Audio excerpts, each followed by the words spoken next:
દાહોદ જિલ્લાના દેવગઢ બારિયા તાલુકાના અંતરિયાળ એવા ચેનપુર ગામના ખેડૂત પરબતભાઈ પટેલ પ્રાકૃતિક ખેતી થકી વાર્ષિક 4 લાખથી વધુની આવક મેળવી રહ્યા છે। તો ખેડૂતનું કહેવું છે કે પ્રાકૃતિક ખેતીથી આટલા વર્ષની સફળતામાં મને 1 કે 2 ગણી નહીં પરંતુ 3 ગણી આવક થાય છે। ત્યારે વિગતે જોઈએ આ અહેવાલમાં।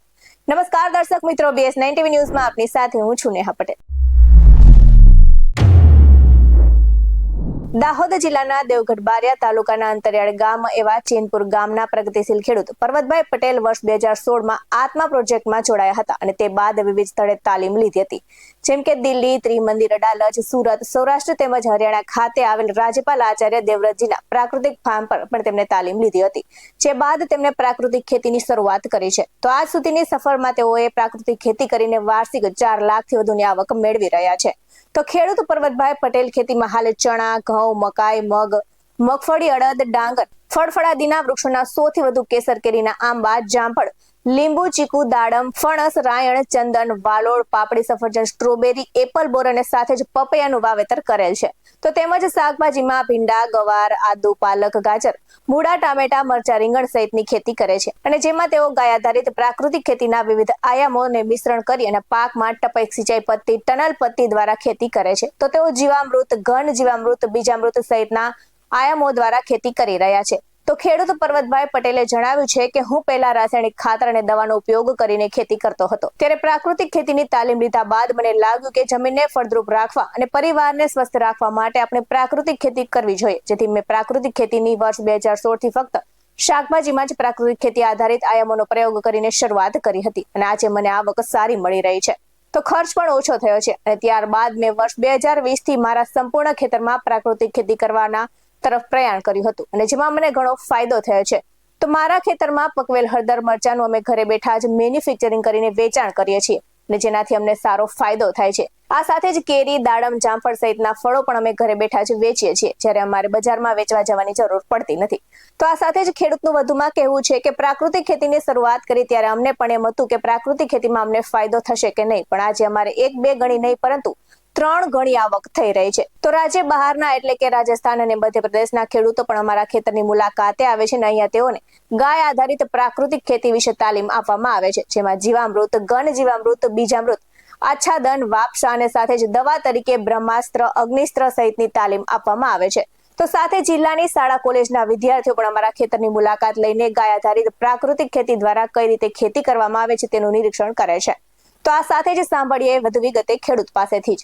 પરબતભાઈ, આમ અમારો કોન્ટેક્ટ તો સીધો નહોતો, પણ અમારા જે બાજુમાં અમે જૂના બારિયા બાજુ કામ કરતા હતા, તો સદગુરુ સંસ્થામાં આવા કામ થાય છે એવું એમની જાણમાં થયું, ત્યારે એમને સંસ્થાનો સંપર્ક કર્યો। સંસ્થાના સંપર્ક કર્યા પછી અમે આ ગામમાં એમના ઘરે આ ગામમાં સર્વે કર્યું કે અહીંયા ગામમાં શું તકલીફો છે ખેડૂતો માટે। તો અમે અહીંયા PRA કર્યું, ત્યારે અમને ખબર પડી કે અહીંયા પાણીની સમસ્યા છે અને પાણી સમસ્યા પછી જે લાઇટની પણ સમસ્યા છે, તો અહીંયા શું કરી શકાય અને એમની પાસે જમીન પણ સારી હતી। તો એમના માટે અમે આ રિપોર્ટ જે સર્વે કરીને સંસ્થામાં મોકલ્યા, પછી સંસ્થામાંથી અમને જણાવવામાં આવ્યું કે આમના પર આગળ આપણે કામ કરીએ। તો અમે બોરવેલની જોગવાઈ કરી, બોરવેલ કરાયો, પછી જે સોલર પંપ લગાવવા માટે અમે ભલામણ કરી ઉપર લેવલે અમારા સાહેબોને। તો ભલામણથી અહીંયા સર્વે કર્યું, સર્વે કર્યા પછી અમને ધ્યાનમાં આવ્યું કે સોલર 7 થી 8 લાખ 9 લાખ રૂપિયા સુધીનો ખર્ચો થઈ શકે છે। તો ખેડૂત આટલા પૈસા એકસાથે કાઢી તો નહીં શકે। પછી સંસ્થાએ યસ બેંક ફાઉન્ડેશનના સહયોગથી અને સદગુરુ સંસ્થાના સહયોગથી એમ કરીને ટોટલ ખર્ચના 10% લોકફાળો ભરાવીને અમે અહીંયા સોલાર ઇન્સ્ટોલેશન કરાયું। એમાં 1.5 એકર જેટલી ડ્રીપ ઇરિગેશન એરિયા છે, બાકીનો 7-8 એકર ફ્લડ ઇરિગેશન છે। ટોટલ 10 એકરની આસપાસ પિયત થાય છે, જેમાં અમે શાકભાજી પાકોમાં જેવા કે મરચાં, રીંગણ, ટામેટાં છે, પછી હળદર છે, પછી એ ટાઈપનું કર્યા। પછી જે શિયાળાની સિઝનમાં અમે સ્ટ્રોબેરી છે, શાકભાજીમાં મૂળા છે, પછી મેથી છે, એ ટાઈપનું કરાવતા હોય છે। ઉનાળામાં અમે તરબૂચ છે, પછી ગવાર, ભીંડા છે, એ ટાઈપનું કરીએ છીએ। તો પ્રાકૃતિક ખેતી કરતો, એમ કરતા કરતા થોડો ભાવ વધારે મળ્યો, તો પછી હવે એમ કરતા મારે કોઈ સહકાર મેળવા કંઈક સરકારને કોઈ વિનંતી કરી જોઈએ પણ કોઈ હેડપંપ અત્યાર સુધી નહીં. પછી ધીરે ધીરે સદગુરુ સમજતા કે ખેડૂતને લાયક ખેતી માટે બહુ ઉપયોગી છે. તો ધીરે ધીરે અહીં ખેડૂત હતા એમનો સંપર્ક કરી અમે સદગુરુ સાહેબો ક્યાંથી મળશે. તો ધીરે ધીરે પછી એમ કરતા કે અમે મોકલશું. કે અમારા રામાવાળા બુધાભાઈ હતા એ સંપર્ક કર્યો તો અહીં મોકલ્યા. તો સાહેબ મારું ચેનપુર સદગુરુમાં લઈ લો અને મને થોડીક મદદ મળો. મારે મદદની જરૂર છે. બીજું કઈ અત્યારે છે નહીં. હેડપંપ કશું નથી. મારે લાઇટ પણ નથી અત્યારે. 3 ફેઝ નથી. તો મને કોઈક સહકાર કરો. તો સાહેબો બધા 4 વ્હીલો લઈને આવ્યા. જોયું જમીન જોઈ પણ પાણી નતું. બોરવેલ કર્યો. પછી સોલર ગોઠવેલું.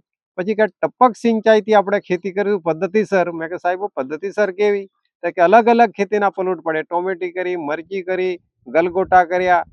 પછી એમ કરતા બધા રીંગણી કરી, મકાઈ થોડી કરી, ચણા કર્યા, આદુ કર્યું, હળદર કરી, એવું લગભગ મેથી છે, મૂળા છે, ભીંડા, ગાજર, પછી કારેલી, ટેંડુરી ને સ્ટ્રોબેરી. મેં સાહેબ સ્ટ્રોબેરી ના પાકે, નાસિક બાજુ પાકે, મહારાષ્ટ્રમાં તકે એક વાર કરી ગયો. તો હમણાં સાહેબ આપણે જોઈએ તો બહુ મોટી મોટી સ્ટ્રોબેરી છે. આપણા ચેનપુરની અંદર સ્ટ્રોબેરી પાકે, મહારાષ્ટ્રની પાકે.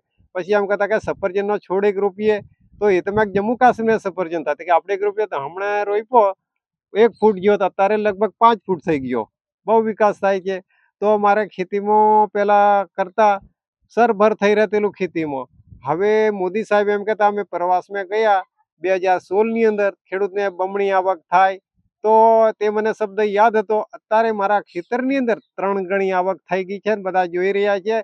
ને દૂર દૂરના લોકો હવે હલ્દી ઘાટી સુધીના ખેડૂતો અહીંયા આવે છે. રાજસ્થાની 20 થી 25 ટીમો આ વર્ષની અંદર પણ આવી ગઈ છે.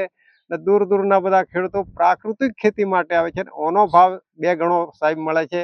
અને પેલો DAP એરિયા વાળાનો 300 રૂપિયા મળે. આ 700 થી 800 રૂપિયા મને ડાંગરના મળી રહે છે, ઘઉંના પણ મળી આવે છે. એટલે ડબલ કરતા 3 ગણી આવક થઈ રહી છે આ ખેતરમાં. આ લીલું લહેર કોઈ બેન લોકોએ સાડી ઓળી હોય તો આખા ખેતરમાં લીલું લહેર દેખાઈ રહ્યું છે. બધા લોકો જોવે કે પેલું કઈ હતું, ઘાસ હતું, ડુંગરાળ પ્રદેશમાં કેવું હતું, પણ આ લીલું લહેર થઈ. લોકો આનંદ કરે છે આવી. આટલું દરેક ખેડૂતને દાહોદ જિલ્લાના મારે વિનંતી કરવી છે કે મેં ખેતી કરી લાભ લીધો.